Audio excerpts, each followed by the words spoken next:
نفسي اشوف الزمالك بيستغل تعثر المنافسين ويحط ضغط عليهم بدل ما بيحط ضغط علينا احنا كجماهير الزمالك. بس ازاي؟ ما ينفعش. اخلاق الزمالك واخلاق لعيبه الزمالك ومدربين الزمالك على مر التاريخ ما ينفعش. ازاي المنافس او المنافسين يتعثروا والزمالك بيفوز ويركب الدوري ويروح بالصداره؟ لا، ما ينفعش. المنافسين بيتعثروا، الزمالك برضه يتعثر. ده قانون ودي اصول موجوده في الزمالك مدى الحياه او طول العمر. يعني الزمالك في اخر 4 ماتشات الزمالك جايب 3 نقط من 3 تعادلات وخساره قصاد الاهلي. انت في ال4 ماتشات دول كان عندك فرصه ان انت تاخد 9 نقاط كامله وتتهزم ماتش الاهلي عادي جدا، لانك في اخر الدوري عشان تاخد الدوري. والمتعارف عليه والكلام اللي بنقوله واي حد عارفه ان الدوريات بتحسم من الماتشات اللي زي دي: ماتش الجونه، ماتش غزل المحله، وماتش البنك الاهلي. الفرق الصغيره مع احترامي طبعا لكل الفرق الصغيره انت لما بتقابلها وتفوز عليها انت بنسبه 90% 95% بتكون حسمت الدوري. ماتشات الفرق الكبيره تتعادل او تتهزم فيها مفيش مشاكل، لان الفرق دي برضه هتقع قصاد الفرق الصغيره. فانت تجمع نقط من الفرق الصغيره هتلاقي نفسك بنسبه 90 95% حاسب الدوري. بس الزمالك بيعمل ايه؟ الزمالك قصاد الفرق الصغيره بيضيع نقاط، وفي المقابل المنافس بعد الصرف وبعد الفلوس دي كلها وبعد بيتعادل وبيتهزم وبيفرط في النقاط. بس انت لا، انت شايفه بيقع، انت بتاخد بايديه. لا، انت وقعت، لا انا هاخد بايديك. ازاي؟ ما ينفعش. قلنا قبل فتره التوقف الدولي لازم المدرب يمشي. ليه؟ لان احنا بنضيع معاه وقت. احنا هنفضل نعاني، هنفضل يا اما يتعادل يا اما نخسر، وفين عشان نفوز. ولو فزنا هيكون من اجتهادات فرديه لا اكتر ولا اقل. فكان من المفترض ان الزمالك يقيل المدرب ويجيب مدرب تاني. ما بقولش ان اجنبي، مدرب يكون متمرس في الدوري، عارف الدوري من اين تؤكل الكتف من الاخر يعني. طيب ندخل على التقييمات واللي هيكون فيها برضو بعض الكلام على اللعيبه بشكل عام. محمد صبحي لم يختبر 4/10. عمر جابر، كابتن عمر جابر كابتن نادي الزمالك، فاقد اساسيات كرة القدم وهو هيعتزل 2/10، وانا كرمه كمان في 1. محمود بنتايك سيء من اول الموسم. لو جيت وشفت له كام ماتش لعبهم بشكل كويس مش هتلاقي غير ماتش او 2. فمحمود بنتايك 2/10. حسام عبد المجيد كان برضه مش افضل حاجه، 3/10. محمد اسماعيل كورته كويسه تمام، ما عنديش مشاكل، بس في حاجات يا جدعان انا ما بفهمهاش. في حاجات ما بفهمهاش. البلانتي، المدافع ولا المهاجم قصدي، الكرة من على منطقة الجزاء من بره، ليه لازمتها الالتحام؟ وليه لازم تاخد الكورة؟ انت طالما مش ضامن انك تاخد الكورة، وخصوصا في منطقة الجزاء، او حتى كانت من بره المنطقة، كانت من على حدود المنطقة، برضه مش لازم تمد رجليك، مش لازم، عادي يعني. ابعدوا عن المنطقة، خليه بصيها لأي لاعب تاني، مش لازم. خصوصا ان الكورة كانت ميتة وانت احيتها. زي برضه كورة مع أسامة فيصل، كانت كرة في الشوط الثاني على الخط، برضو انت مصمم ان انت تروح وتاخد الكرة، وهو الراجل اسرع وراجل قوي بدنيا، وانت مصمم تروح تاخد الكرة. هو عامل ايه؟ هو زق الكرة وبالكتف، انت حاولت تدخل معاه كتف قانوني، انت اللي وقعت، لولا ان محمد صبحي طلع وانقذ الموقف فياخد 4/10. نبيل عماد دونجا 5/10. عبد الله السعيد شطب.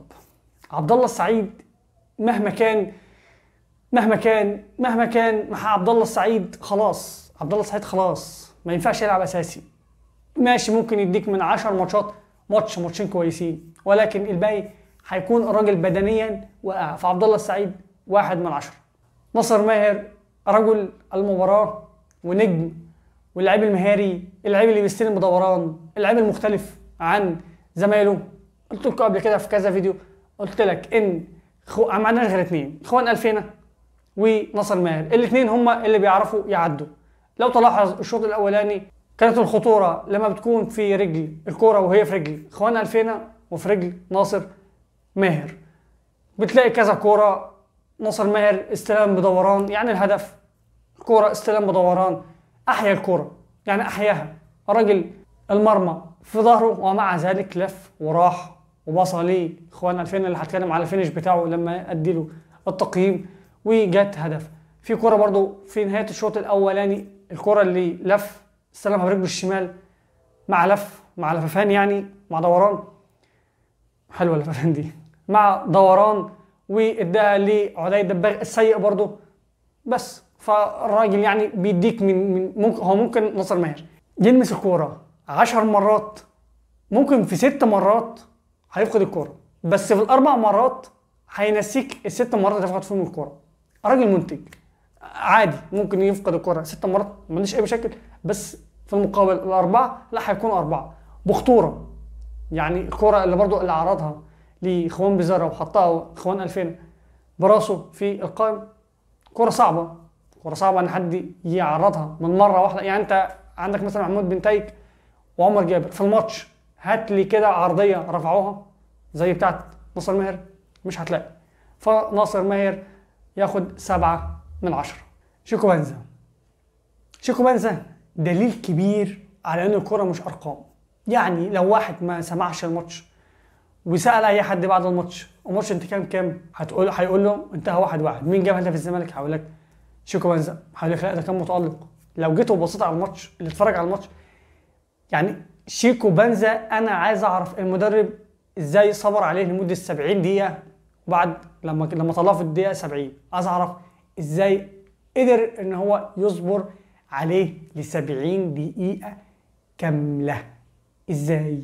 بامانه لعيب النهارده حاسس ان هو فاقد لاساسيات الكوره، واللي هو انا اصلا قبل كده ما كنتش مقتنع بيه اقتناع تام ابدا، وعارف ان هو هيجي فيه ماتشات من الماتشات وهيظهر بالمستوى ده، بس مش بنفس المستوى بصراحه، بامانه مش بنفس المستوى. فشيكو بنزا 1/10. خوان بزيرة او خوان 2000. خوان بزيرة راجل في الاستلام، يعني هو سريع مهاري حريف بيباصي، راجل 1-على-1 بسم الله ما شاء الله، استلام بدوران كنترول، الراجل بيوقف الكرة ولا كأن مارسيلو في عزه ولا محرز. بس الفينش بتاعه سيء. يعني هدف الكرة اللي جت منها هدف، الاستلامة عالمي، اللطشه اللي لطشها دي وصدها الحارس، لا ده لاعب هاوي، كأنه لاعب هاوي. انا قلت لك ان خوان بزارع عنده مشكله في الفينش، ودي بتاعت المدرب. ما هو المدرب ما تقنعنيش ان المدرب بيقعد معاه وبيقول له انت ازاي تعدي 1-على-1، ازاي تباصي، ازاي دي حاجات ربانيه، دي حاجات موهبه فيك.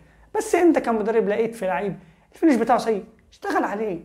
بس طبعا مين هيسمع الكلام ده؟ فخوان بزيرة 5/10. عدي الدباغ 0/10. بص، يعني الكرة اللي بصها له ناصر ماهر في نهاية الشوط الأولاني، أنت كمهاجم ما عليك إلا تلطش. بص هفهمك، المهاجم مش لازم الكرة يوقفها ويضمنها ويحط ويعمل ويركن أصل أنت مهاجم، أنت آخر حد في الملعب، أنت الكرة اللي بتلطشها. يعني الكرة لو طويلة عليك بس أنت قادر إنك تلحقها بلطشة، اعمل على يمينك على شمالك الطش، ما حدش هيلوم عليك. ليه؟ هنقول ان الكرة مثلا طويله، فانت كمهاجم حاولت تجيب الكرة، جبتها بلطشه بلمسه مره واحده، الحارس قدامك يا تدخل يا صدها، في كلتا الحالتين انت هيتقال لك برافو. طبعا لو جبتها هدف هيكون ده افضل.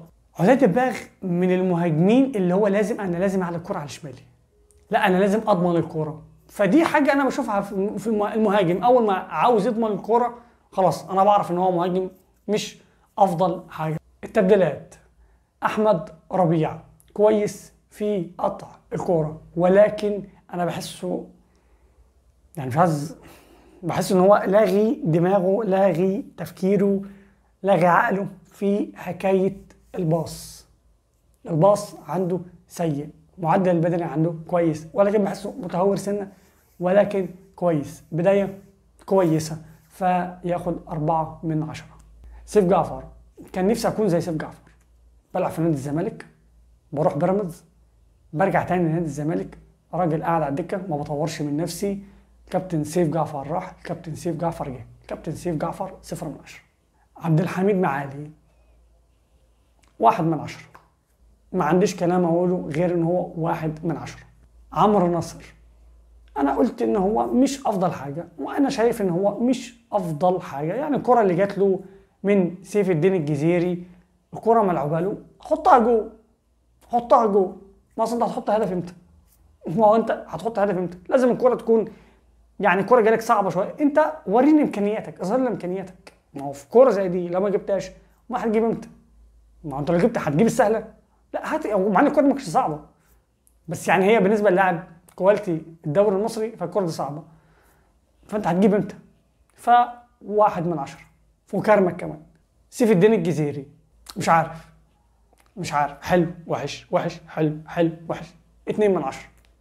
يانيك فيريرا مفيش تقييم طبعا، انا خلاص انا رامي فوطة المدرب ده من كام ماتش، من كذا ماتش. المدرب سيء يا جماعه، المدرب سيء، احنا بنضيع وقت معاه، احنا بنضيع في دوريات الزمالك بيضيعها بسبب القرارات، بسبب القرارات الفاشله. نفسي الزمالك او جون ادوارد او الكابتن حسين لبيب او اي حد في اداره الزمالك ياخد قرار باقاله المدرب، لان انت كده معاه مش هتوصل لحاجه. يعني لا هتاخد دوري ولا هتاخد مركز تاني. انا اتمنى والله اتمنى ان الزمالك ياخد الدوري او ياخد مركز ثاني على الاقل تقدير، بس انا بشوف بالوضع ده بالاداء ده النتائج مش مبشره ابدا ان الواحد يتفائل. وبس كده، سلام.